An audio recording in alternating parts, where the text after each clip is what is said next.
How does it feel to actually help brides with their like one of the most important days for them, like for most of them, right? Being successful at something, it's so interesting. When I achieve my goal, I'm like, oh, that was cool. Okay, what's next? But when I fail, that's when I learn the most. Our inventory, we buy the dresses. People are shocked that we buy the dresses, and it's literally dead money just hanging here. A lot of people say, I want to help people, I want to, have a positive impact, but you were very specific. You're like, I want to help brides. Yeah. How did you decide that?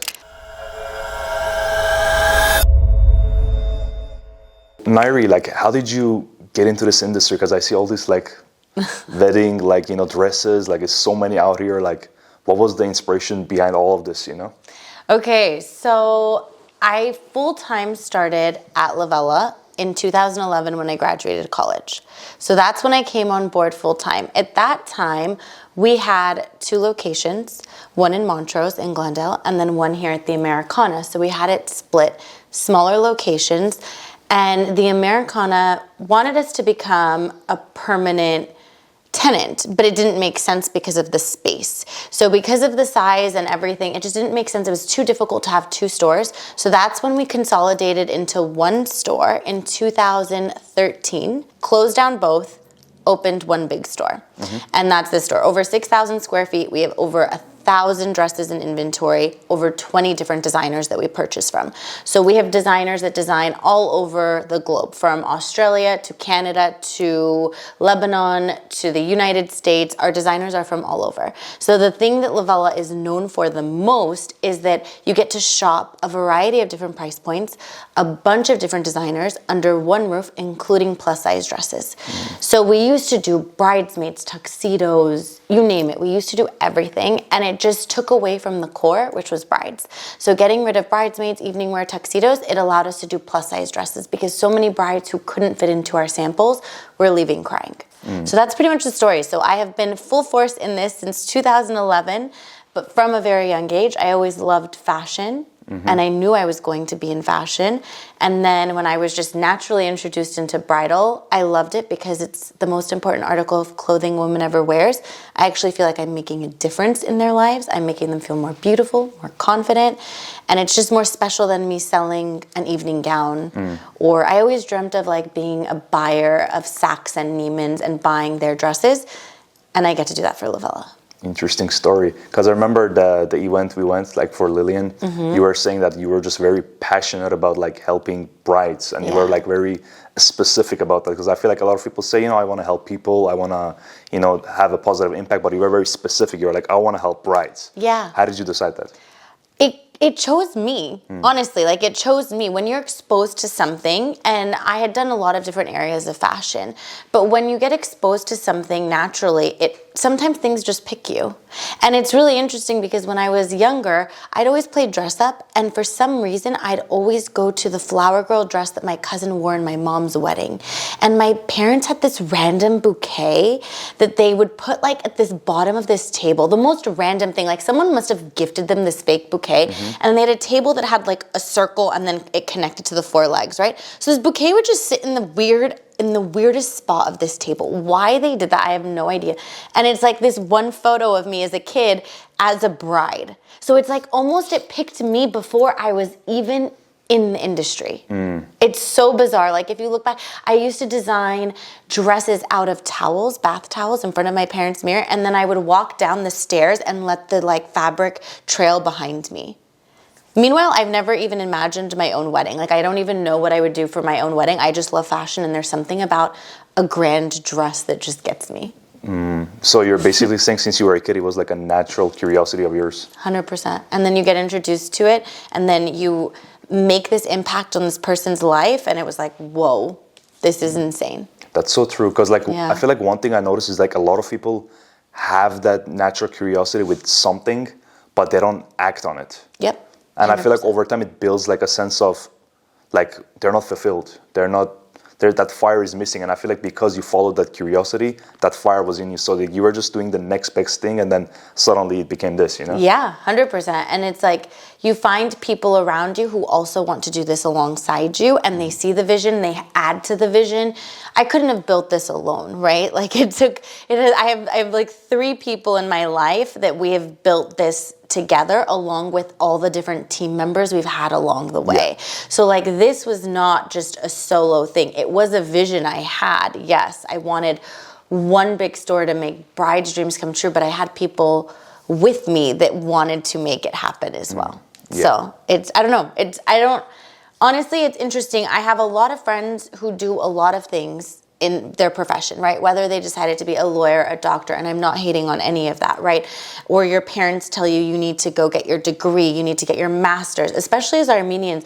I mean, education is something that our parents came to the US to educate us, for us to get our education, to have the opportunity, right? So I would tell my parents, I don't want to go get a bachelor's. Like, let me just work. I just want to work. I don't want to be in school. And my grandmother, my dad, my mom, they were like, absolutely not.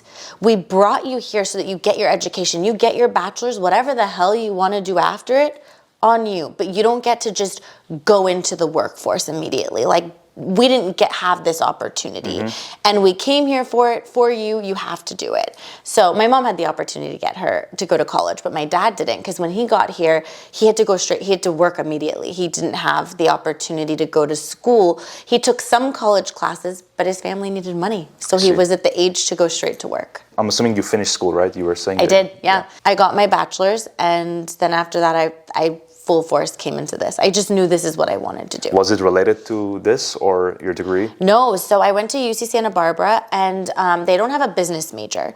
And plus, I probably would have failed because I'm really bad at testing at math. And math in general, I second guess myself constantly.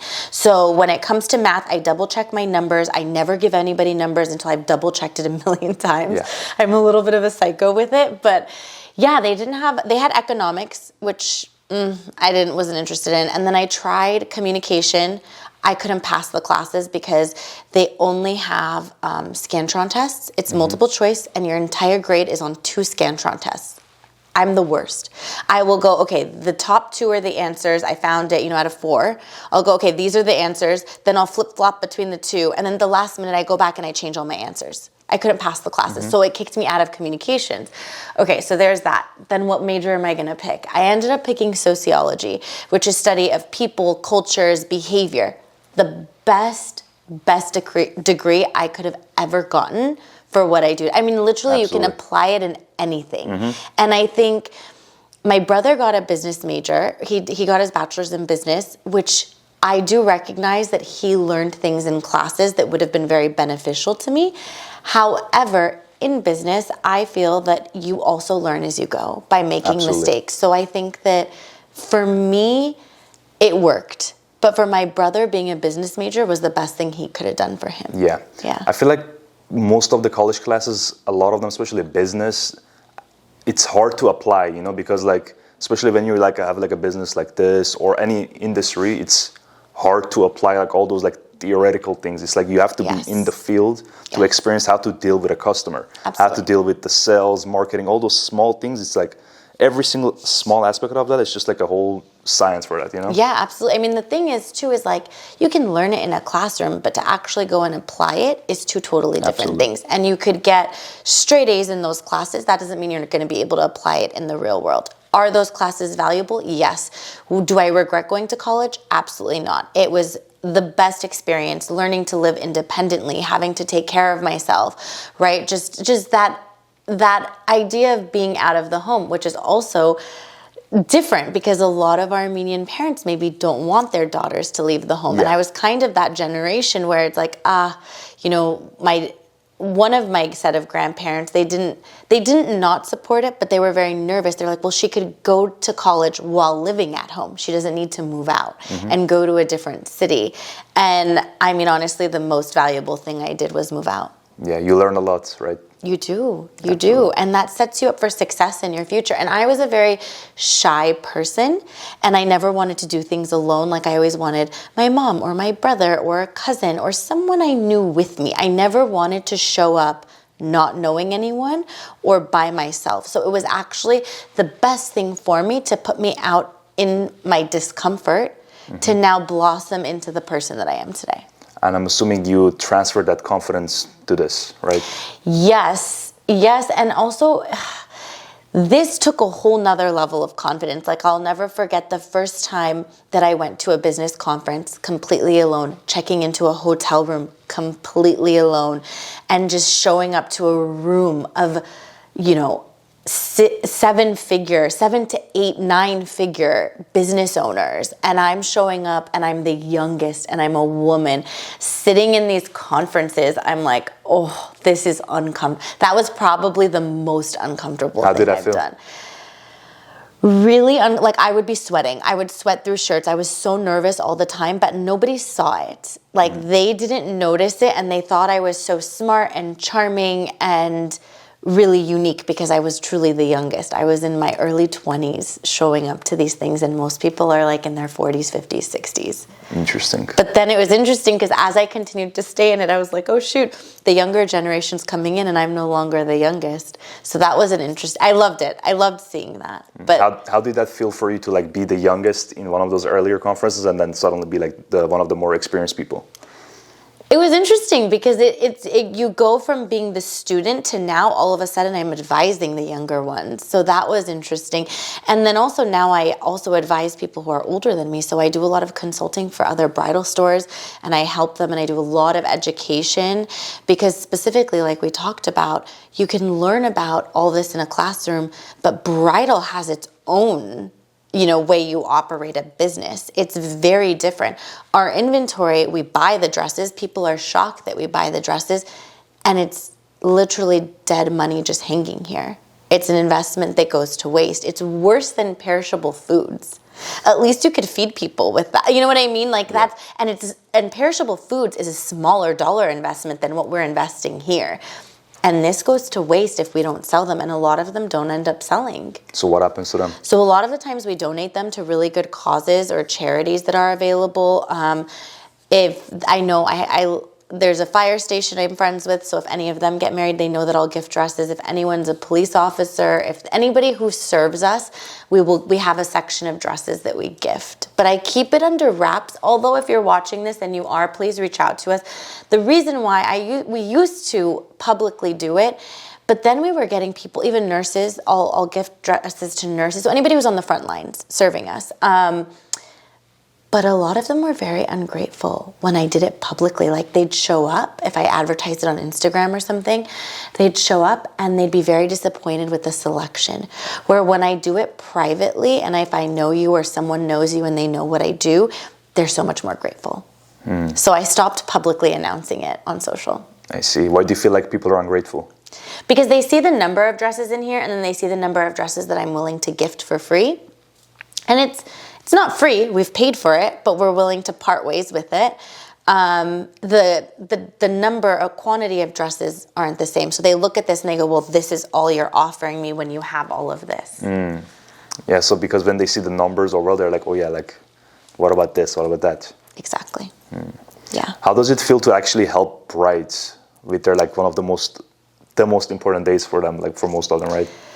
Yeah, so, I think the most interesting, and this comes up because lately I've had a lot of brides who are struggling with grief and sadness as they plan their wedding, and that's not something people often expect. Yeah. You expect that this is the happiest time in your life, right? The most joyous time. But people don't think about that when you get married, it also highlights all the sadness and the people who don't get to be a part of it that you've lost or have recently gotten ill or can't participate physically or can't be there because of distance, because of travel visas, whatever it is, right? So lately I've been helping a lot of brides who are going through grief, or they're getting married for the second time and they don't feel that they're worthy of the wedding. And I always tell them, for those who are getting married for the second, third, fourth time, I don't care how many times you get married, it's the first time you're marrying this person, so you deserve it. And for those who are going through it with loss, know that you're not alone. And that's, I think, where I come in, where I get to bring joy. People think that this is supposed to be the most joyful, and it's actually the most triggering thing you could do, because it's going to bring up a lot of stuff you maybe haven't dealt with yet. And then now you're adding in a whole new family and expectations from the other side and what they want you to do and now you have to be inclusive of this. It's really complicated, really complicated. So going back to your question of like what it feels like, it feels like I get to create harmony and joy in their brain that is so much anxiety, stress, confusion. I get to declutter it and make it really joyful. And if anything, I set their mindset and their perception of the situation, I get to reframe it for them.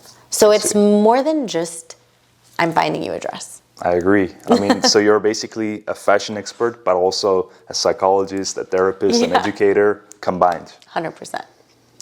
Yeah. And you mentioned mindset and self-image.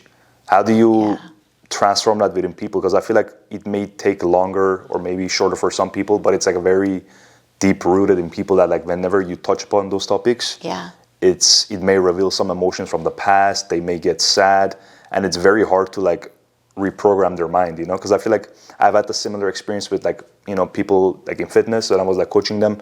It's like a lot of habits that they've been ingraining in their mind for years and years and years. Yeah. And when they're aware of it, then they're able to change it, you know? Totally. But it takes time. Yeah, absolutely. And it does take time. And it's also, it's a mind, but I guess the thing is when they have a complete stranger tell them, you deserve this joy, you're not alone. Yeah. Brides have it. See, brides come in here and they're thinking that the way they're feeling is unusual because no one's really talking about it. Yeah.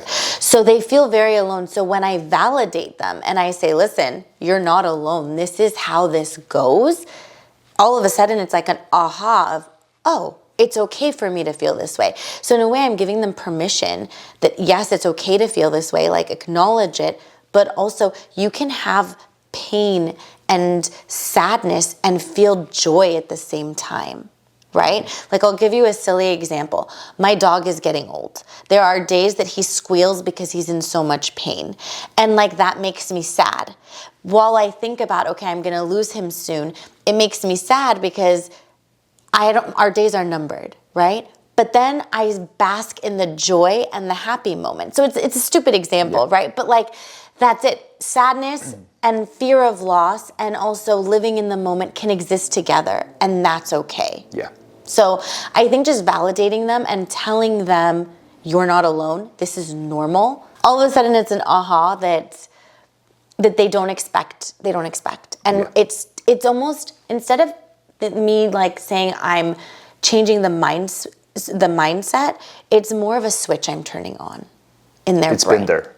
Yeah, okay. I'm just turning it on and being like, you're good. This is cool. This is how it's going to go. And then I continue it throughout the process. Like when I can tell they're starting to feel a little down, I'm like, remember, you can feel joy in this moment. Like I give you permission to feel joy in this moment. I also give you permission to feel sadness in this moment. It's okay. So you're guiding them through their emotions. Totally. So in a way, I have to be really good at reading people and body language and their facial expressions, even with Botox. Well, what's wrong with Botox? A lot of girls are getting Botox. Nothing. I get Botox too. Nothing's wrong with it. Yeah. But I still have to read so instead of like your forehead telling me, I'm looking at your eyes. Mm-hmm. But like, it makes a difference. Interesting. It freezes your expression. Nothing's wrong with it. Yeah. I'm a huge advocate. Yeah, I mean, the whole psychological aspect, I'm assuming it's a lot for you because you signed up for the fashion part, but then it comes with the human aspect because no matter what industry you're at, it's at the end of the day, unless you're like in an AI business or a robotic business, you have to deal with people. And I feel like the psychological aspect, the social aspect, it's very underrated in all industries. But like, as you said, because you went to college, you went through those classes, those courses, you were able to apply it here. Absolutely, yeah. I learned so much. And we also worked hands-on with different groups of people. Like we worked with juvie kids. We worked with underprivileged kids. So like we had experiences in these social groups that allow me to be able to communicate to people that I wouldn't have come in contact with. Like when would I have ever had to communicate with someone in juvie, at that age going through it? When would I have communicated with a young child that's coming from a really underprivileged background where their parents can't afford their meals? So we're feeding them, right? So things like this. So it was very important for my parents when they raised us like my brother and I were born here. When they raised us here, they wanted us to understand that there are all walks of life, that we could sit with someone who has nothing and we could also sit at the table with someone who has everything and everything in between. So that and so I give major props to my parents because they made sure to take us places, travel. Like when we were younger, my mom would make us donate, they can't do this anymore, but we would donate our stuffed animals to the burn unit at one of the children's hospitals. So going in there and seeing what these children are going through, like they're growing skin grafts for replacing burned skin, like we saw that at a very young age. So my parents really exposed us to a lot of different things. And then my major on top of it, I think just makes me able to have a conversation with anyone, no matter their age, no matter what they've been through, no matter their culture, no matter their religion, which works so well in what I do. And Absolutely. I think that's what made me, while I wanted to do fashion, and fashion is so superficial, right? But this is so deep and meaningful, which is truly where my heart is too. So I'm a little bit of both. And I think that people look at me and they're like, oh, she's so materialistic because she's into fashion, but there's such a deep side of me. Fashion is just the pretty, right? That's just the pretty, the external. But the deep stuff is where I really get excited. And so this gives me both. Do you see yourself more of like a people's people or an artist? Both. Yeah. I don't put myself in either category. I'm both. Why do you feel like a lot of people put themselves in a box? Because I think that you think you're supposed to. I think that, like, think about it. When you apply for things, you're always checking boxes, right? Like, what's your nationality, right? You're checking a box. Yeah. So I think we're raised with, like, it's embedded in your culture that when you go to fill out forms or you do anything, you're always checking a box. So, like, you naturally feel like, when they ask my nationality, I always put other. Because I'm like, where do I fit in? Yeah. Yes, I'm American, but I'm also Armenian, and you don't have that as an option. So I always put other. And plus, like, why do you need to put me in a box? I don't like. Since I was a kid, my parents have never told me to do what to put, but I've never liked it. So maybe that's, now that we're having this conversation, maybe that's the root of it, that I don't like putting myself in a box. Like when you ask me my nationality, I'm multiple things. Yeah. I'm not just one thing. Yes, I was born in the United States and I'm very proud to be an American, but my heritage is Armenian, and then my grandparents were born in Greece. So like I'm a mix of these, all these cultures have been embedded in me. So how can I just click one box? That's so true. I mean, at least you're dealing with two countries. Mine is like three. I was born and raised in Iran, and then I'm Armenian, and I was, grown up here. So it's like, I don't know what to put. Like, it's hard. I feel like it's hard to identify with anything because it's just everything is like mixed up. But it's a beautiful thing. Yeah. And that's great. Like, you don't have to be one culture. What an amazing thing that you've had these experiences and, past generations that have been like done all. Like, that's incredible. So don't put me in a box. But I think people put themselves in a box because you think that's what you're supposed to do. Like, oh, I'm going to be a lawyer, and lawyers just do this. It doesn't have to be one directional. Yeah. I know a lot of people who are lawyers, but also very creative. You don't have to have a one-dimensional way of thinking. It can be deeper if you allow it. Yeah, there is this metaphysical saying that it says, like, one is all is one. So we can be artists, business people, but we can also be athletes, we can be parents, we can be friends. It's just like so many things we can like attack, like with our energy and our potential. But it's like, as you said, a lot of people just like select this one box and this lane, and they don't want to go this way, And maybe they think it's too much work. Because if I look at my life, okay, so I work in the store, do the social media for it as well. Then I consult. I have online courses. I ride horses. I train like I'm a professional athlete. I mean, I do a lot of things. I just took my first polo lesson. I'm learning how to play polo, which is weird and cool. Like, I just want to keep, the thing with me is I want to be a student of life. And I want to constantly be in environments that are new to me, where I'm learning, and it keeps you very humble. And it could be anything. Like, whatever you want, going to a sound bath, I don't care, learning how to meditate. But like, people like to wake up and do the same thing every single day and every week because that's the easier option. Me making time to go, I'm like, where am I going to fit in polo lessons now? But like, me making time for that, it takes effort, it takes energy, it takes stamina. Not everybody has that. Or you have it and you just don't want to apply yourself because it seems too daunting, too complicated. But something I've learned about me is the more things I put, and I learned this in college, I did better in school when I was working. I had to have a job. Because in college, it's not like being in high school or elementary school where you're in class by a certain time, right? You have a lot of free time on your hands. Yeah. I don't do well with free time. I'm not productive. I procrastinate. I sit around. I do nothing. It's horrible. My grades were in the toilet. I go get 2 jobs. I had 2 part-time jobs. All of a sudden, my grades are up. I have more energy, but my schedule's more packed. So it's also understanding how you thrive. I do better with a full schedule. I don't do well with too much time on my hands and no goals, nothing I'm aiming for. You have to be moving somewhere. I have to be moving. And some people would say, well, that just means you can't sit and be alone with yourself, or like you constantly have to be overstimulated. You're compensating for something. You're running away from something. But I don't feel that way. I actually feel like yesterday, so for example, all my plans got canceled on me because of other people. So I was like, okay, this is great. I haven't had a day where I don't have like a full schedule. I get to stay at the horses as long as I want. I get to go lay in bed. And I did that. I'm like, let me just lay in bed and binge watch. Do you know how anxious I woke up this morning? I was so anxious because there was nothing to excite me, nothing to motivate me, nothing to keep me moving forward. I'm like, how the hell do people do this? I felt like I was going to jump out of my own skin. I don't know. Yeah. Psychologize that. 100%. I like the mindset that you said, like, you're like a student of life. And it's crazy because I was having a conversation like a couple hours ago with my dad, and he was like, oh, like when people hit like a certain age, like they don't learn. Nobody's learning. I'm like, I disagree with that. Like a lot of people learn in their older ages. Like I've seen grandmas doing TikTok videos or posting YouTube videos. It's like, you can learn. It's just the mental attitude that you have towards life. It's like, oh, when I get old or when I graduate from college, learning is over, you know? I feel like a lot of people connect learning by going to college. Yes. And then it's, or the beginning of your career, and then you've learned everything. My grandmother at age 85, she lived to be 100, but at 85, she learned how to use, how to check her online banking. Like she could hop online and she learned how to use that and then email. And this is a woman who was born in Greece, then went to Hayastan, then came here.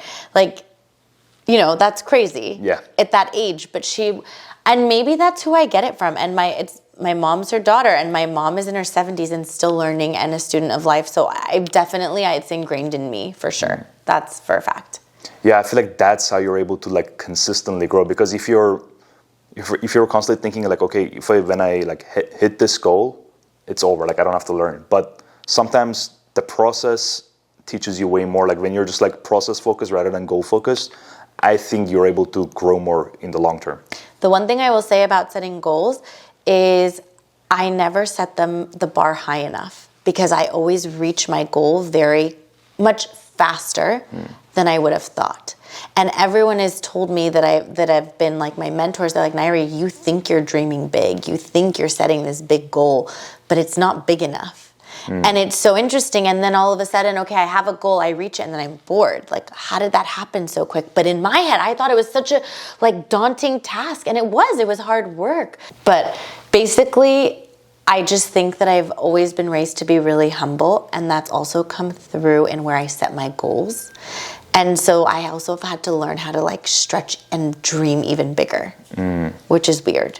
I see. Yeah. You were saying that the attitude of you being just humble and always like, you said you were setting smaller goals. Well, I thought they were big goals, but I'd reach them really, like I'd think I'm setting a 5 to 10 year goal. I'd reach it in 2 years. Do you feel like, is it because it's small, or it's just a level of conviction that you have within yourself that pushes you to like hit them faster? I think it's that I think that like I believe in it so much. Yeah, I just work really hard and smart. And when I make a mistake, I don't let it paralyze me. So I just keep pushing forward. And I think that's what takes people much longer to achieve their goals. Any setback, any negative feedback, anything that comes to them, then they feel like, oh, I have to pump the brakes. And then they pump the brakes until they feel motivated or encouraged again.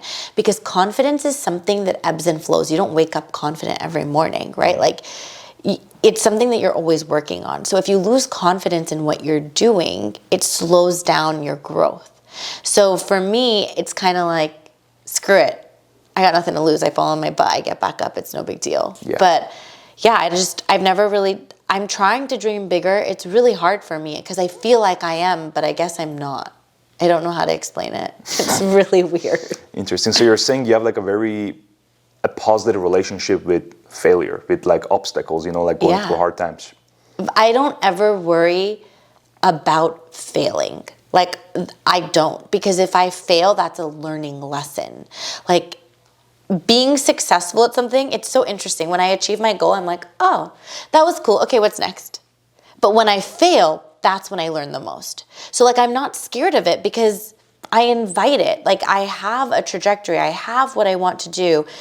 And whatever comes in my way, I'm just going to deal with it. And sometimes the failure turns me to a different direction. Like, I pivot it and I'm like, ooh, that just put me in a different direction. Absolutely. In a good way, not in a bad way. Or there's things I've thought about doing, I've started it, and then I've gone, you know what? That's not where my energy needs to be right now. And I've backed away. So it just, I don't know. It's very fluid. I have a really weird way of thinking. It's not a box, and it's not like, it is so wide lensed. There's no narrow vision. I'm just looking at everything. Is it more of like an intuitive decision making that you're going through, or like you like think a lot? You're like, okay, what if I do this? This can happen. This can happen. Like, you're very analytical. A little bit of both.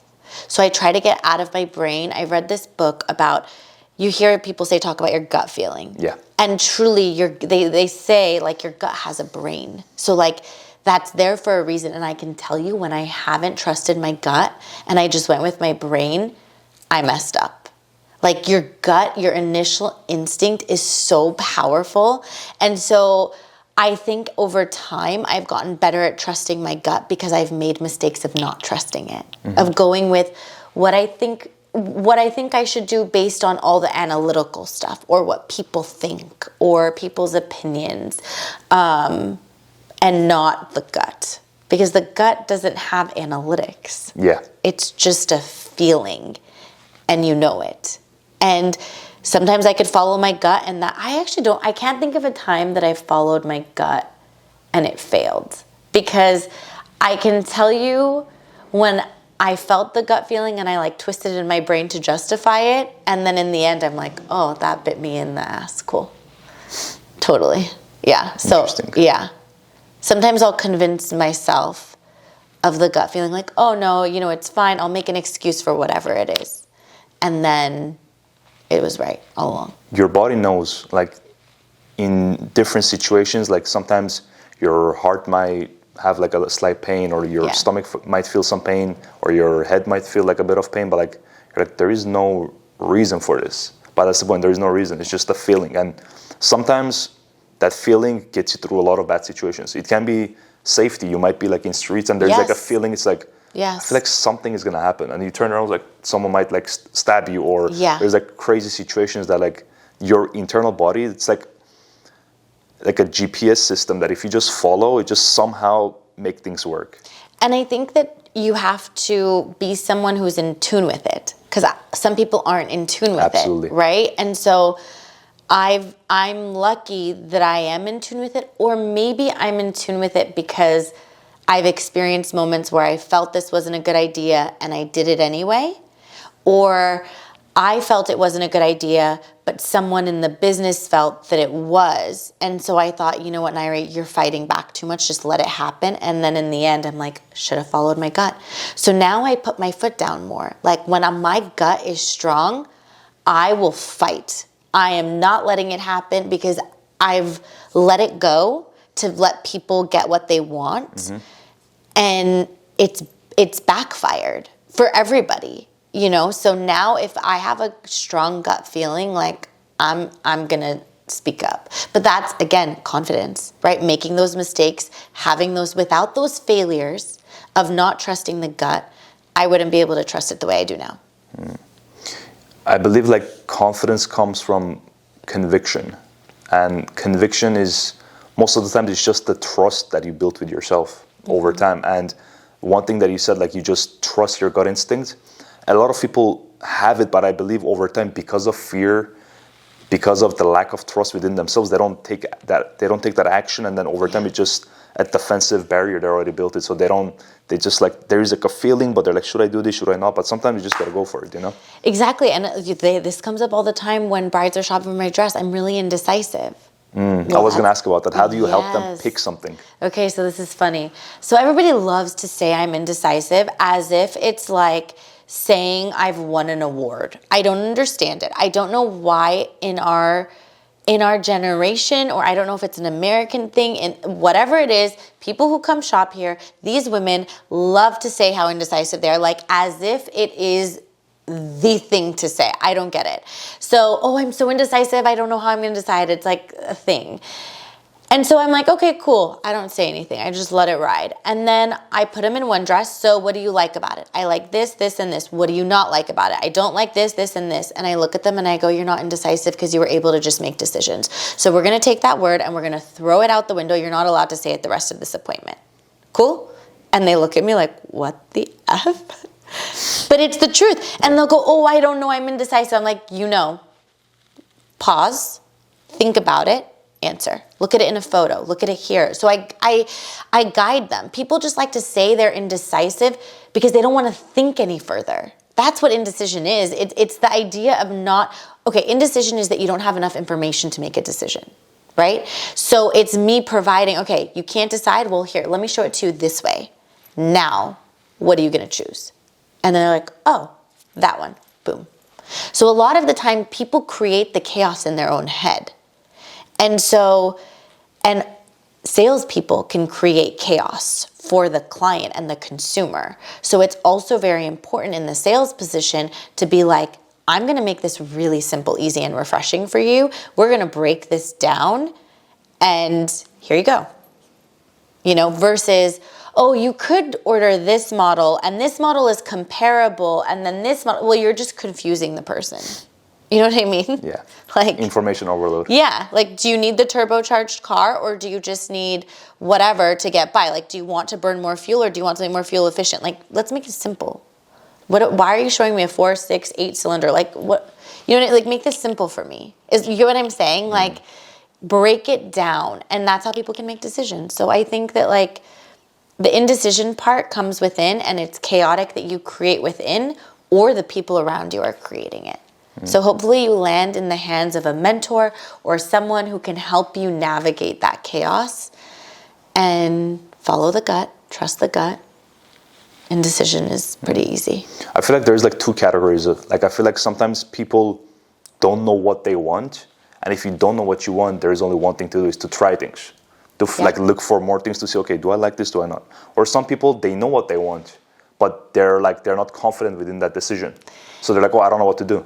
Yes, okay, but there's also, so for the people who don't know what they want and they're constantly going out, then you have analysis paralysis because you're over-analyzing all these different things and then you're paralyzed. In that situation, you need to be someone who finds whatever it is that you're looking for, right? Like, you find someone who's an expert in that field and they break it down for you very simply and make this easy. Versus going to people who are inadequate. A lot of times this happens when people want to save money on whatever it is. When you're trying to cut corners and save money on something, you usually end up with someone who's guiding you who's inadequate because everything in life costs money, right? So like, you got to spend money to make money. It's just how it goes. So you have to think of things as an investment and go, I'm going to invest in a wedding dress, or I'm investing in a car. Who's going to be the best person for this investment? What's my ROI on this return? Your ROI on your wedding dress is your photos, the way you look, how you feel. They last a lifetime. Exactly. Of that marriage. That's the ROI. You want to cut corners, get a good price. You could do that here. Like we have dresses on sale, but you're also still coming to an expert. Or are you going to go, and not to knock them, are you going to go to David's Bridal, which I worked with a bridal stylist recently who worked at David's Bridal. They're helping 3 to 4 brides at one time. At a specialty bridal store, you're working with one individual person. Okay, so that's and you could get the prices of David's Bridal here. What are you doing in David's Bridal? It's not going to be an efficient decision. Yeah. So I don't know if that answered your question. No, that's so true, because I feel like this applies to like a lot of things. Like it can be like math, it can be science, it can be, picking a dress. When you have someone like a one-on-one person, an expert, a coach that's like directly guiding you, it just feels like the information is tailored for you. Yep. Because a lot of information out there, like most of the information is already out there. It's just there is nobody to synthesize that for yourself to kind of tailor it for you so you can make a decision. Like the information is out there, but like you got to see how you observe it. Like people go through different experiences, different, lives. Like everybody has like their own ups and downs. Like when you are able to break it down for them, then they're able to make a decision. Exactly. And it's like, okay, let's talk about weight loss. Like people want to get fit, they want to lose weight. There's all these products out there. Okay, fine. You can go jump on Ozempic, you could go jump on all this stuff, right? Or you could understand your body. You could understand how mechanics work. Hire a professional trainer that's guiding you through this process, which is what I ended up doing. I work out at 2 completely different gyms that do 2 completely different things. And I've learned so much about how the body operates, why muscle is important, why your diet and what you're eating and putting in your body and your energy level throughout the day. These are things that people don't teach you in school, right? So there are things that you need to hire people who specialize, and that's an investment into my body, into longevity, into me having a beautiful quality life for years and years to come. So I don't look at it as I'm trying to lose weight. I look at it as I'm investing into my health and wellness for longevity. And a lot of this comes down to your mindset and how your perspective is and what is it. I'm a huge person, and I will say that this is where my success comes from, is I go to the end result. What's the end result I want to achieve? And reverse engineer it. How am I going to get there? And I think that adds a lot of clarity into the indecision. Absolutely. What's the end result that you want? What are you trying to achieve? Who are going to be the key people, and how are you going to get there? Because most of the time it's the who, not the what. Who's going to be the person to provide you the knowledge, the experience, the expertise? I feel like one thing that you mentioned is that a lot of people have a defensive mindset about investing in themselves. And every time I invested money in myself, every single time I got like 3 or 5 times the minimum return. Right? Yeah. And I feel like a lot of people, the reason they got that defensive mindset is that they have a defensive mindset with their energy. Yep. And money is energy. And as you said, like, you gotta give to get back, right? You have and to. It's not like a transactional way, it's just like you're stopping the flow of life. Yeah. Because like energy, everything is energy. So the moment you're like hoarding to that energy, you're like, oh my God, I don't want to let go of this energy. It's like, you're not gonna get anything back. You're stopping that flow. 100%. And when you stop that flow, it's like naturally you cannot go to higher levels, you cannot evolve as a person, grow your mind, grow your body, and then as a result, you're not going to grow as a person. Yeah. I mean, think about it. Currency, it's called currency. It flows. So it is a flow, absolutely. I will tell you, there's one person I hired to help me. It was my first time public speaking. And I was really nervous because everybody was like, oh, how are you going to public speak and sell courses from the stage like you've never done it before? Why are you selling courses? Why are you giving your knowledge away? People are going to know all of Lavella's secrets. You shouldn't do this. There was so much negativity around me. And so then I was at one of these functions and I hired this woman, and I didn't tell anyone because she was really expensive and more money than I should have spent. And my gut told me it was a bad idea. But all the voices around me were telling me otherwise, so I was very conflicted.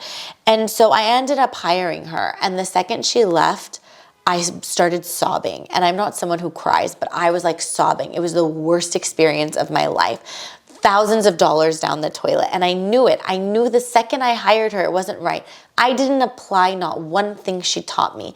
I went out there and I spoke and I did my thing, and it was the best thousands of dollars down the toilet because it taught me follow your damn gut. Like, it was one of the lessons that was like, do you know how much money that has saved me over the years wasting that money? Like, it actually was an investment into the future. While I looked at it, yes, it was a waste. It was, and I knew it, but I did it anyway. But that was a lesson I needed to learn. It was an expensive lesson, in my opinion. Could have lived without. And also the stress and anxiety it caused me afterwards. Like, oh my God, what did I do? And then I was even more delayed in creating my presentation. And like what she promised me and what I ended up with was a mess. So we were talking about currency flow, energy, but like that was connects, something. Yeah, that was something that was really an interesting experience. Yeah, I feel like sometimes that if you look at it like in a small way, like that might be like a bad investment. But when you look at it like in a grand scheme of things, it's like, oh, this makes sense because if I didn't do this later on in a year or two, I would have made this decision and then it would have costed me like way more. Way more. Exactly. So the quicker you learn from the failures and the mistakes that you make in anything you do in your life, it could be personal, business, whatever, the better off you're going to be. But oftentimes people are their worst enemy. Like they're just their own enemy in their brain and they're not learning the lessons, right? They're not. And I'll tell you this, like, so I've experienced a lot of loss, traumatic loss in my life. And so that's actually when I first started hiring therapists. And that was really interesting because I think in our culture, it's a little like taboo of like, why are you going to a therapist? Like you don't need one. But when you go through certain life things, like, and you see everyone in your family change, it was very weird. It was rough. And so even when I went to therapists, I learned that there's certain therapists that make it worse. And there are other therapists that make it better. So you have to also have your finger on the pulse of like being very in tune with what works for you. Like I had one therapist that was like, yes, you've experienced a lot of loss. Let's go into your feelings and your emotions. That made me feel worse. Then I went with a therapist who was like, yeah, this is a lot of loss. So what are we going to do about it? And I'm like, this is my guy. I needed male energy. The female energy in this moment was too sob-like. And not in a, like, look, for some people, they need that. But for where I was at, I needed a male to be like, yeah, this happened. That's legit. Let's move on. When it just so happened, I saw two, one was female, one was male. So I don't want to say that a female can't get you out of it because they could, very much so. Like the female that showed up with maybe the energy I needed would have been a great fit.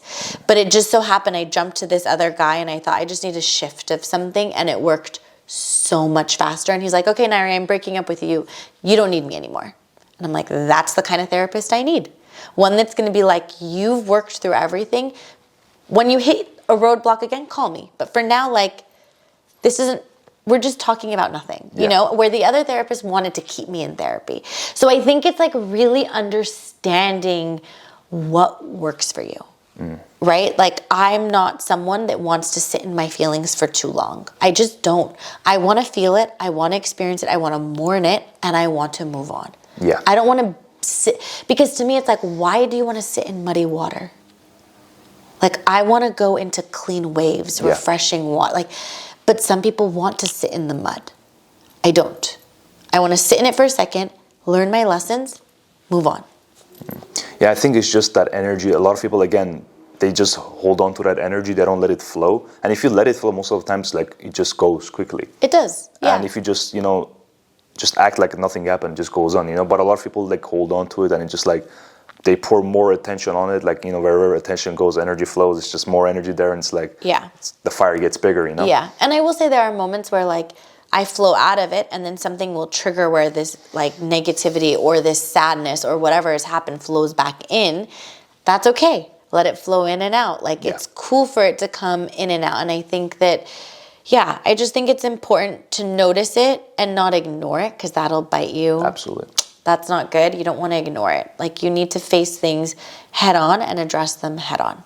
I think that's a good reason because, like you were mentioning, like with dresses, if you want to get like a good dress, like if you want something that's actually going to be good for you, it's good to invest like in the best people. Like no matter what you're doing, for example, if you want to be a coach or you want to be a basketball player, a musician, it just doesn't make sense to not invest in the best person possible. You may not be able to get the best person at all forever, but like if you can make the best person, like connect with the person that's like at least the most capable, like I feel like that's a good investment. Absolutely. Or even their apprentice or their assistant, right? Someone who's studied from the best. Like you don't have to be at the top, but someone who's learned from the top that it trickles down and has that effect. I just think it's really, again, pinpointing what do you want your end result to be and mapping it out backwards on how you're going to get there. Interesting. Yeah, I 100% agree. I want to go back to the dresses. Like, what's something that a lot of people don't know about it? Like, I don't know much about it, so I'm really like interested to see like What's the process like behind making it? Like something that I don't know, you know? Okay, so the main thing with dresses is that we have one of every dress hanging in the store. So we don't have a number of sizes. And most of the dresses are in the middle of the size chart, which is really unfair for the bride who's way tiny on the smaller side of the size chart, and for a bride who's larger than the middle, right? Because then one is swimming in the fabric and the other one can't fit in the fabric. So we've invested in the plus size dresses, but obviously not every dress we have can we get doubles of. It's too expensive. So we pick and choose. But basically what happens, you have one sample, you try the dress on, and then you order the dress in your size. And that dress takes 6 to 8 months to order. So you have to buy your wedding dress a year before the wedding, which is very weird because think about things you buy. You're not usually waiting that long. Like there's instant gratification. You get to take it home immediately. Or maybe the only thing that's sort of relatable is ordering a car. Like if you ordered a certain car to specs, maybe you're waiting a few months or they're transferring it from another dealership. But I don't know anyone that's waited. I mean, unless it's like state of the art, one of a kind Ferrari. I don't know. But like, you know, you're not waiting a year for your car to arrive. That's not usually a thing that's happening.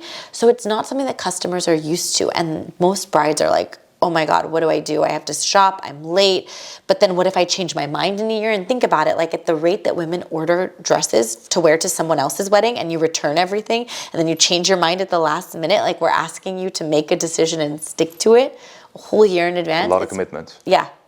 I mean, you committed to the partner, so like, it's just not that hard. But it's different. It's just a different thing. It's unorthodox to like what we're used to. I see. So it's a long time waiting. Like it's a delayed gratification, basically. Definitely, unless you're buying a sample. So sometimes we sell our samples, and you can get them for a discount. So that's why I say, like, if you are on a budget, there's tons of dresses here. Like there's everything in here. There's something in here for everyone. We start from the bottom and go all the way to the top. So there's something in here for everyone. But yeah, unless you're taking home a sample, there's delayed gratification. I see. Yeah. And then what happens, like I'm curious, like what happens after people like, you know, like women get these dresses, like after the wedding, what happens? They dry clean it and then they put it in a preservation box and keep it, or some brides decide to sell it. Yeah. So it depends if you're sentimental or if you want to get your money back. I see. And then do they hold their value or no? No, because it's been, well, it depends what it is, but oftentimes not really, because it's been worn, it's been altered. So it's really hard because it's been customized to your body dimensions. You need to find someone who's your height, who is kind of your dimension body-wise, or smaller, because you can take them in, you can't make them bigger. So selling it is a little bit challenging because you have to find the right person who's, one, willing to buy a dress that's been worn, and two, similar sizing. So it's not the easiest thing to do, but some of our brides do it and it works. I see. Yeah. Are you like one of the most known Armenian women like that's in this industry, or there are like more? I can't speak on that because I know there are other Armenians in the wedding industry, but I can't really speak to know if I'm more known than that. I don't know. I mean, and I don't know if a lot of people who know me even know I'm Armenian, which is kind of funny because my name couldn't be any more Armenian, right? But that's within our community of Los Angeles. It's a highly populated area of Armenians, right? But when I go to different states and meet with different cultures, I mean, it's interesting. When I was in Atlanta, I was speaking, there was an Armenian couple who owned a store that I met, and they were so excited that I was Armenian. I always make a point to mention my culture and where I've come from when I public speak, because I think it gives context to my work ethic and why I will not allow any opportunity to pass me by because the generations before me didn't get the opportunity. So that gives me a different level of motivation than somebody who comes from everything. But I also know I have a lot of friends who have come from everything and are trust fund babies and have generational wealth, and they have a huge work ethic. So I also feel badly saying that, right? But I know that for me personally, it's a big contribution to how hard I work and why I will never stop, because there are so many generations before me that didn't get to have an education, that didn't get to have a career, that was, you know, forced to an arranged marriage and then had kids, you know, like, so it's really special for me that I am given this opportunity and I have a choice. Absolutely. No, that's very honorable. What's the difference? What's like a difference you notice between Armenian weddings and Armenian couples than other cultures? Actually, okay, so it's kind of crazy. So many cultures have an emphasis in weddings. So like while Armenians have big weddings, I mean, oh my gosh, the cultures we have here, everyone does. They just have different traditions. You know what I mean? Like different types of music and so, but I mean, some of these cultures make Armenian weddings look small. It's crazy. Like weddings are just a big deal. And people always say like, are you ever worried that people are going to stop getting married? And my answer to that, not in the US, because it's such a mixed bag of cultures. Yeah. And so many cultures, more than you could ever imagine, have so much emphasis on celebration and tradition and weddings. And even if you're not a traditional person, all of a sudden when you get married, like all these traditions come out in you. It's weird. It's domino effect. Interesting. But I was more asking more like just the way they approach to like, let's just say getting a dress or handling the whole wedding. Honestly, there's a lot of cultures that are similar. Yeah. So like one thing in Armenian culture just depends. Like sometimes the groom pays for the dress or the mother-in-law to be pays for the dress. But I see that in other cultures as well. And sometimes in Asians or even Persians are very similar to Armenians, you know. But I see it a lot. And a lot of brides ask me like, what do Armenians do? Every Armenian couple does something different. Like there isn't just like a set way to go about it. There isn't. And I see it's different in every culture. And every culture does it differently too, depending on the couple. It's very weird. Like I can't tell you one answer to that. Yeah, so it's just a lot of unique ways of approaching it. Yes, and it also depends like, are you Persian Armenian? Are you Lebanese Armenian? Like, what is your mix? Because those cultures come through and their traditions come through in that Armenian couple. Does that make sense? Yeah, it's just a lot of like sub-niches of just cultures, subcultures, yeah. Yeah, there are. And everybody does it a little bit different. And yeah, I don't know. It's just totally unique to their own. But I also recognize it like when certain ones come in and they're like, oh, my fiance's paying. I'm like, okay, cool. You're one of those. Not in a bad way. Like totally cool, whatever. Or I'm paying, my fiance's supposed to pay, but I don't want him to get involved. Like I want to pick what I want to pick and I don't want to feel guilty for the money he's spending, whatever that is. So everyone does it different. Different cultures, different people, different ways of approaching. Yeah. How important is it for you to be like a representative like of the Armenian culture in this industry? I feel like you probably hold that in every single interaction, in every single, deal or wherever you go, any event you're attending to? Yeah, I think it's relatable, right? Yeah. Because I work with so many different cultures. So I think me being Armenian and understanding the traditions also helped me relate to other cultures and their traditions. Yeah. So if I wasn't cultured in this way, I think it would be much more difficult for me to relate to other cultures that I interact with. Because surprisingly, it's very interesting how completely different cultures and ethnicities have similar traditions or similar things that I could relate back to the Armenian culture that I'm like, oh, I totally get that. That makes sense. Yeah. What do you feel like is something that us Armenians can do to be more productive and united, I would say, from your perspective? Something that can improve on. Okay, so something, I don't know, this could be controversial. Not asking for discounts everywhere you go, just because they're Armenian. Yeah. Let's pay our people what they deserve to be paid. Do you go to other people asking for discounts? Truly, my dad has always taught me this. It's driven my dad nuts. Yeah. Why do we discount? Why do we want to harp on people for giving a discount? Do we want to work at a discount? Do we want to work for free? And it's so relatable.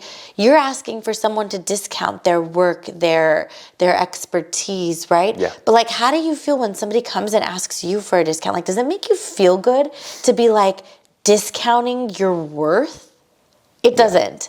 So I would like to normalize when people give you a price, you either can afford to pay it or you walk away. Why ask for a discount? It's very selfish. That's their price. Very selfish. Yeah, but that's the culture. So what do businesses do? We are not allowed to do this. Our dresses are marked by our manufacturer, but a lot of businesses that have arbitrary pricing in the sense of let's say a florist, right? It's not regulated by a designer. It's their artwork and they can make their art piece, whatever it is, the price, right? You go to a florist, it's just a random price, right? But what people will do is they'll mark the price up because they'll go, oh, this is a culture that's going to negotiate with me to mark it down, to make them feel like they're getting a deal. And that's what a lot of business owners will do. Or they'll legitimately discount themselves and lose money. But like, you have to feed your family. You have rent to pay.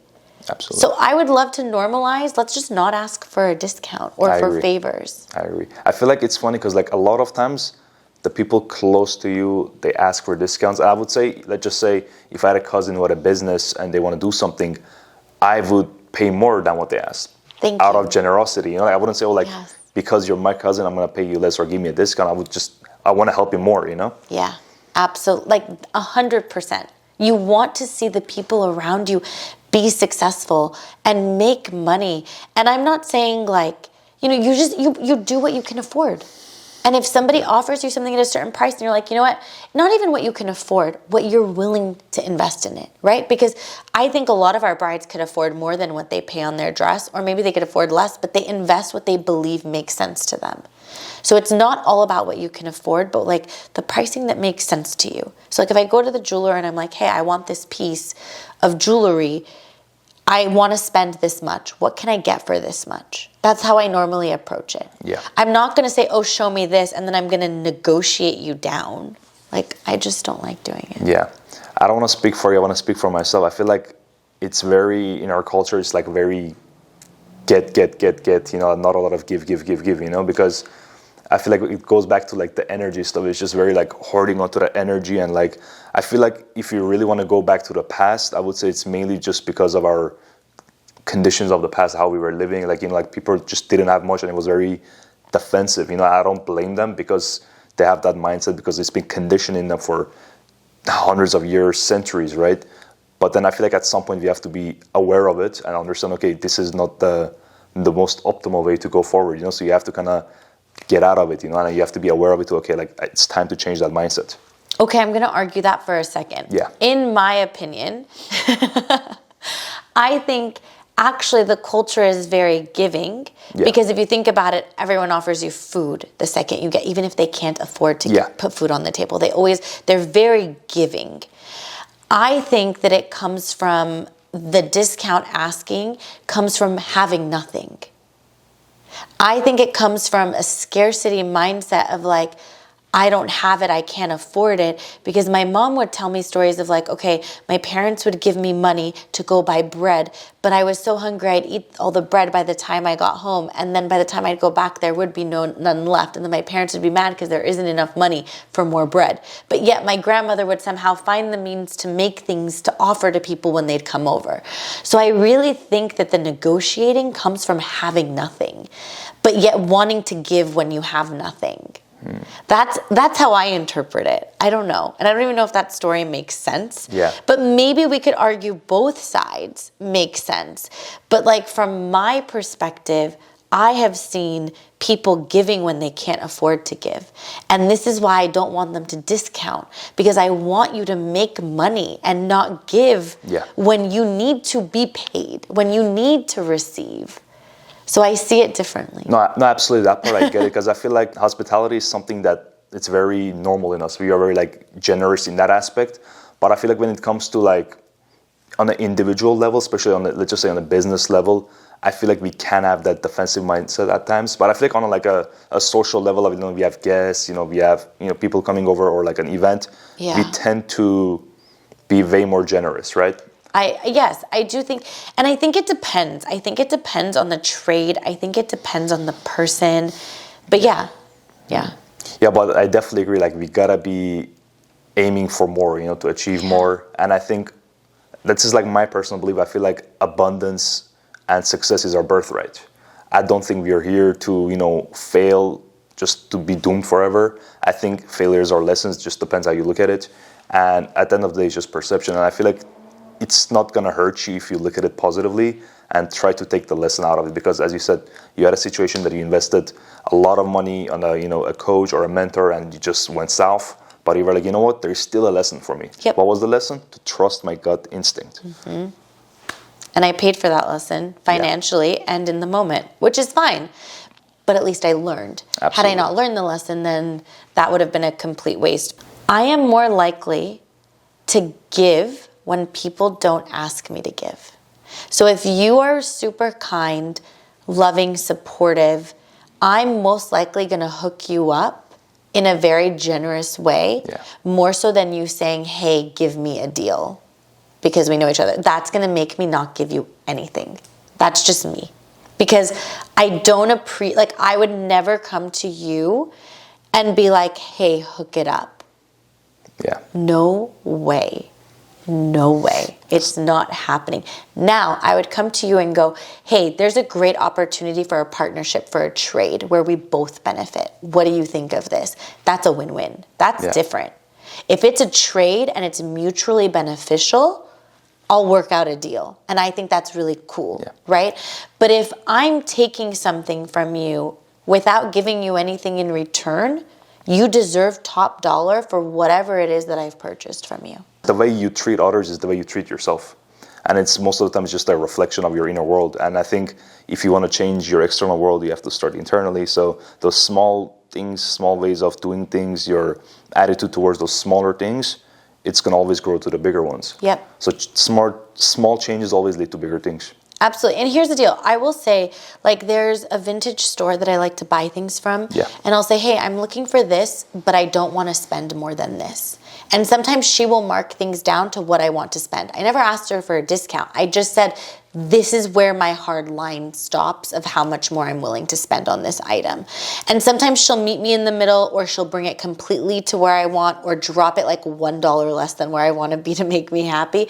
But I'm not asking her to discount it. I'm just saying, this is where I feel comfortable. If you can make something work, let me know what you have that fits that. You give them the choice. I give them the choice, yeah. And I'm not asking for a discount, but for certain items that I want, I'm like, okay, I'm the most comfortable here. Anything above this, I'm uncomfortable spending that money. Yeah.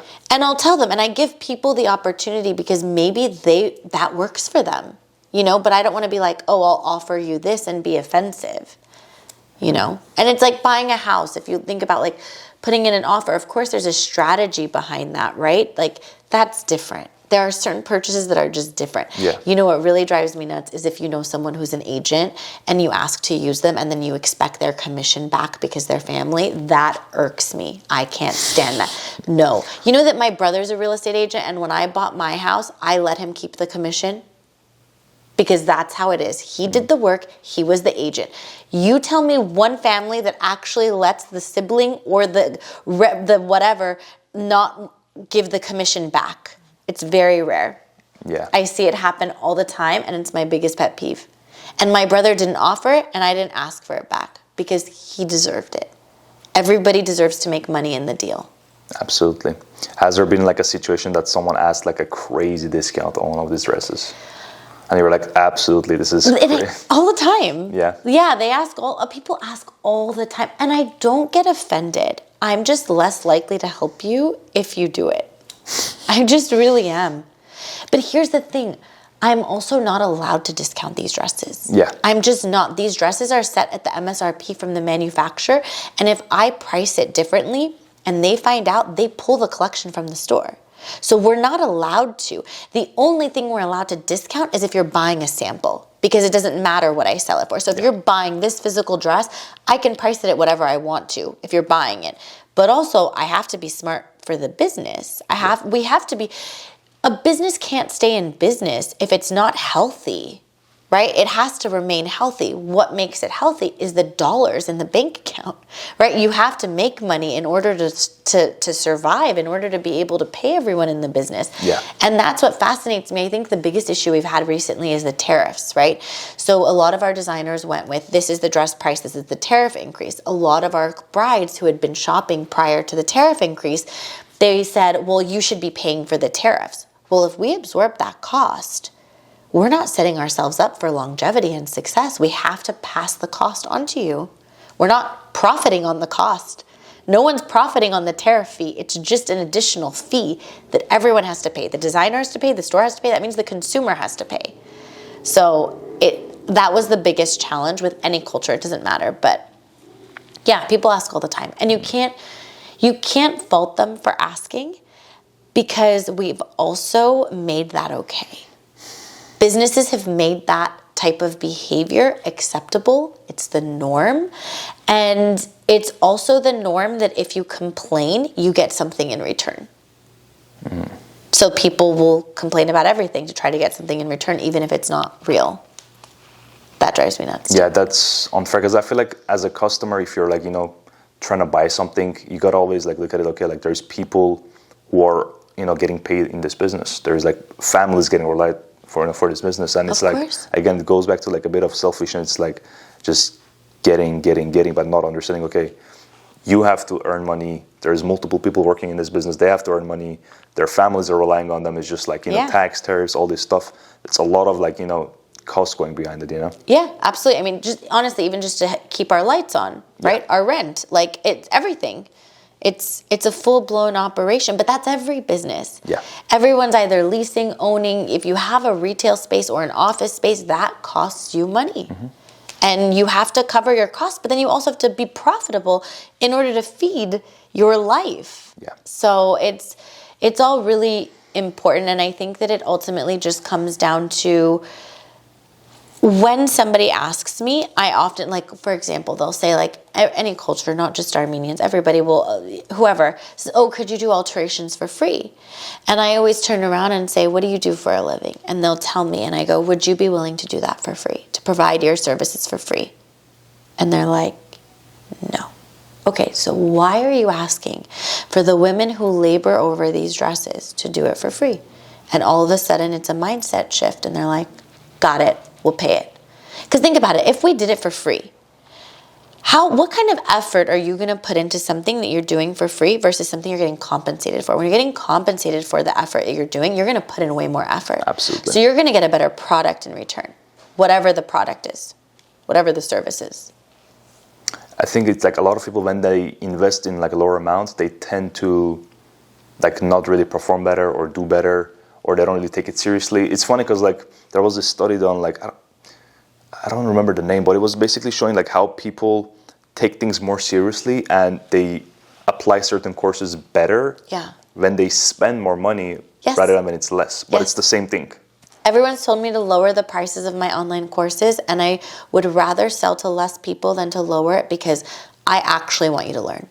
I probably could have made more money lowering the prices to get more quantity of people, but I didn't. To me, it was more important that people actually apply their learnings. Yeah. And so the investment amount is expensive. It's strategic. I want you to take it seriously. And if you're not going to take it seriously, you have no business buying it. You have no business buying it. I think that's a waste of your money. Absolutely. No, I agree 100%.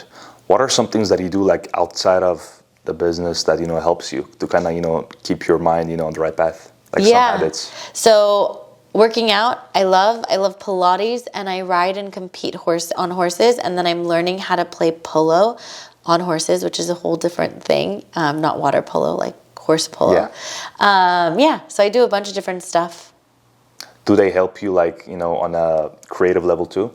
Yeah, so I got into horses because I was suffering from migraines where I lose my vision. And it was really the stress of the store and just a lot of moving pieces. There was a time when we were building this in the beginning that we didn't have enough staff. So I was in the store working with brides 7 days a week, plus doing the marketing, plus. Like I never had days off. And I also felt guilty for taking days off. No one told me I had to work that much, okay? I just felt guilty because if I'm not putting the effort in, I'm not gonna benefit, right? I'm only as good as the work I put in. Mm-hmm. And if I'm not working, and also in US culture, it's like you take pride in how burnt out you are. Like it's really weird, which I don't love. And then anyway, so I went to a neurologist when my headaches got really bad and I'd lose my vision. And she tried to hire me to work for her because she's like, you have a great work ethic. And I was like, you can thank my culture for that. And then she gave me all these medications, and she's like, you could take all these medications, but she goes, I recommend you change your lifestyle. Figure out what triggers it go pick a hobby, go do something that you've always wanted to do, and detach from work. So I ended up getting into horses, and I lied to the horse trainer saying that, like, yeah, I'll buy a horse one day and I'll compete. Because she's like, I only train people that actually want to compete and buy horses. I lied in my dreams. I never thought I could afford to own a horse. And so I was like, yeah, totally. I got this. Let's do the damn thing. So anyway, she'd lie. She takes, little do I know, joke's on me. Now 3 horses later, joke's on me. This is what happens when you lie. But it's honestly been the biggest blessing, and it allows me to, one, be outside, be in the sun. Horses have this interesting ability to get your heartbeat synced and be on a different frequency. So they can actually smell stress, they can smell anxiety, and they help you reduce it naturally. It's just a thing that they're very in tune to, and they can sense your heartbeat. I think it's either 20 or 10 feet away. They can hear your heartbeat. So it's fascinating, and your heartbeat ends up syncing with theirs. Very interesting. Yeah. And I'm sure that has helped you a lot, probably. Beyond. Yeah. It's been a huge game changer. And also, again, like being the student in that scenario has been really beautiful, that I'm not the expert. Because at work, I am the expert, you know, and not to say that I know everything, not at all. Like, I'm still always learning, but I've been in this industry for over a decade. Like, I'm an expert at this point, you know, I just am. And I pridefully say that, you know, I am. And when it comes to horses, I'm not an expert. I have to ask for permission. I have to ask how things are done. And I like being in that position because it also makes me understand how, when I give direction to others in this environment, what it feels like to receive instruction in a different environment, so that I can give feedback or say things in a more productive way. Whereas before, I was in the role of a student and I was in a role of a leader, I didn't know how to lead yet.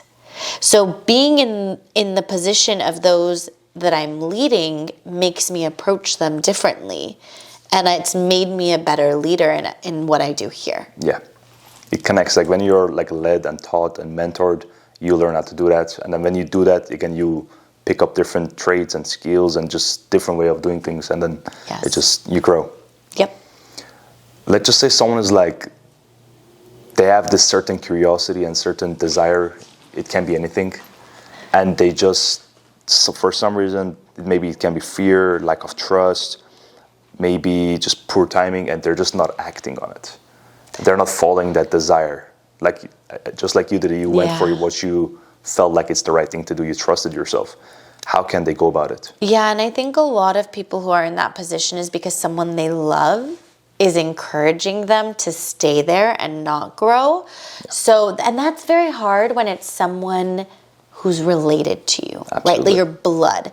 Because if it's just a friend, you could eventually separate from that friend or separate from the partner, or like maybe it's your romantic partner, I don't know, but like you could separate from that individual. They're not your blood. But if it's your parent or an aunt or an uncle or a cousin, you're more likely to take that more seriously. And I will tell you that it takes you having the courage and the strength to go against what people you love are encouraging, which can be very difficult, especially for our culture. Yeah. So something I learned in high school, my high school religion teacher told us, take all the personalities you love of the people around you, repeat that. Their traits and their qualities that you don't like, don't repeat that.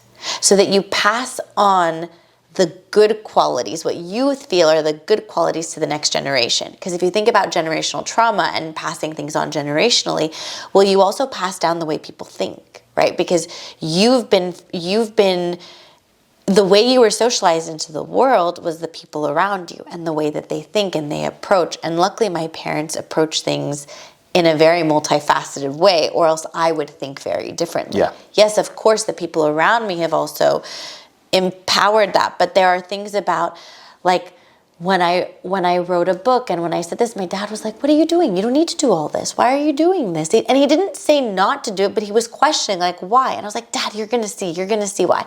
He operates a little more fearfully. He's a little more cautious. My mom is more fearless. So it's interesting. I have a little bit of both of them in me, But it stuck with me. I'm going to take the qualities that I like in each of my parents or my aunt and uncles or my brother. Like, I'll pick qualities. I'm like, ooh, that's a good one. I'm going to go do that. So for the person who's struggling, I want you to ask yourself, what is preventing you from making that next move? Is it the voices? Is it one of the things that I learned about myself is I had an upper limiting belief of that I can't make more money or I can't be more. It was less about the money, because for me, I'm not often thinking about money. My philosophy is if I will build it, the money is going to follow. So I don't go money first. I never think about how much money I want to make. I go about what is it, again, my end result of like, not the money, but what am I trying to achieve? What is the impact I'm trying to make? Because the money will follow if the heart is there, right? Yeah. So going back to identifying, why is it that you're not making the move? Is it people? Is it fear? My upper limiting belief was that I can't be more successful than the people around me. I'll make them feel bad about themselves. So I never wanted to make, and this is part of the reason why I don't dream big naturally. My dream, like my visions and my goals are a little bit smaller. There's always a ceiling because in the back of my mind, I don't want to be more successful than anyone around me to make them feel bad about themselves or less than or not worthy. So that was something I had to work on and be okay and step into this. So you have to identify what is it that is stopping you. And it could be just a belief and not people's opinions. And there's a great book called The Big Leap by Gay Hendricks. And that book is what changed my life, because I recognized the upper limiting belief of the fact that I don't want to make these leaps. I want to stay small. I want to stay hidden. I don't want my face on social media because I don't want to make the people around me feel less than. Absolutely. Which is interesting. The moment that I did that, I actually take everybody along with me and encourage them to do the things that I'm doing. So by me keeping myself small was keeping people around me small. Yeah. By me putting myself out there, I get to take them with me on this journey, and I'm watching them soar even higher than me. But they're inspired by what I'm doing, and so they put themselves out there in that way. And vice versa. I see them put themselves out there, and I'm like, damn, I can do that too. You know? So I think positioning yourself around the right people, and again, it all comes back down to mindset. So the first thing is identifying, why are you not taking that step? So basically finding a way to be aware of what's holding them back, and then deconstructing it. Can be maybe family, a certain way of thinking, and just sticking to like philosophies that actually serve you. Because if a belief is not serving you, it's there to control you. So you gotta expose them, find them, and just remove them, Yeah, and get to the root of it. And sometimes you don't fully remove it. Like sometimes it creeps its way back in. So it's being aware of it. Like, ooh, okay, consciously it's coming back in the subconscious, like bringing that to the forefront of, ooh, this is stopping me. So that's why I ask myself why a lot. So like if I want to do something, why? If the answer is negative, well, why? Why? You just keep asking yourself until you get to the bottom of it. Like this morning, I woke up anxious. Why? I already went to Pilates. I worked out. Usually that settles it. Why? Oh, this. Okay, why? I stayed home all day yesterday. That's why.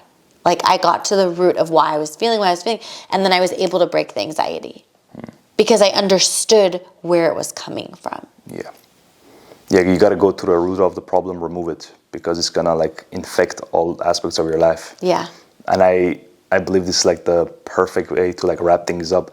And I can't imagine, like just say someone wants to get like a wedding dress and they come to you with all the knowledge and the expertise from other aspects, with like just the mindset aspect. Yeah. I think they can benefit a lot. Yeah, I do. Our whole team, because everything that I'm saying, our team is all like, we're the same. Like brides will often say, oh, I spoke to 3 different people about the same thing and everybody answered in the same way, because we are all very, very aligned in how we think and how we operate and how we do things. So even if you don't get me, everyone here is amazing. It's a collective philosophy. It is. Perfect. It is, yeah. That was it. Mari, it was a pleasure to have you on. Thank you. Thanks for coming on. Thanks for having me. Of course.